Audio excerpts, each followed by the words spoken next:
पहला विचार मेरे मन में आया, मुझे अपना जीवन प्रिय है। कोई सोच सकता है कि यदि मेरे जैसा जीवन उसे मिल जाए तो वो भी जीवन से प्रेम करेगा। आप जानते हैं मेरे जीवन के विषय में नहीं, आप बहुत कम जानते हैं। आप मेरे जीवन के सिर्फ इसी हिस्से को पहचानते हैं। मैं सबको सब कुछ बताती हूँ, इसलिए आप मेरे विषय में जानते हैं। आप अगर सच जानने के लिए कोई बात मुझसे पूछे तो शायद मुझे याद भी न आए, लेकिन आप ये नहीं जानते कि इस कार्य के लिए मुझे क्या त्यागना पड़ा। आप सिर्फ थोड़े से हिस्से को देखकर कहते हैं हाँ, मैं भी ऐसा कह सकता था।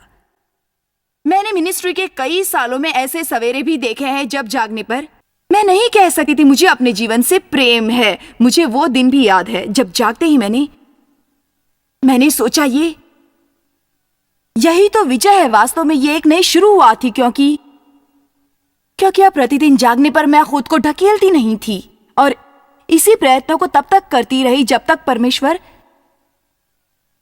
स्वयं आकर मुझे संभाल न लेते।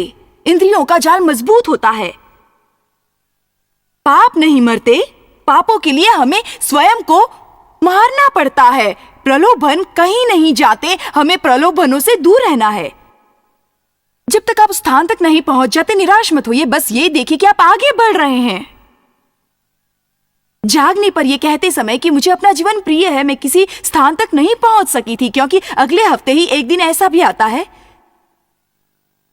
जब मेरा प्यार कम हो जाता है। पौलुस ने कहा मैं रोज मरता हूं, और चर्च के मत से सहमत होकर यही कह सकते हैं कि आत्मोन्नति करना और परिपक्व ईसाई बनना आसान नहीं है, लेकिन फिर भी इसके लिए अपने जीवन में परमेश्वर की शक्ति के साथ प्रयत्न करो। और यही तरीका सही है और कोई उपाय नहीं है, क्योंकि या तो परमेश्वर के साथ आगे बढ़िए या प्रयत्न करते रहिए या बंदिश में पूरा जीवन गुजारिए। परमेश्वर के वरदान सभी के लिए हैं जो भी इच्छा करे। बाइबल कहती है कोई भी क्या इच्छा करे, कोई भी उन वरदानों को प्राप्त करने की इच्छा करने के साथ ही परमेश्वर की इच्छा की पूर्ति का कर्तव्य भी निभाए।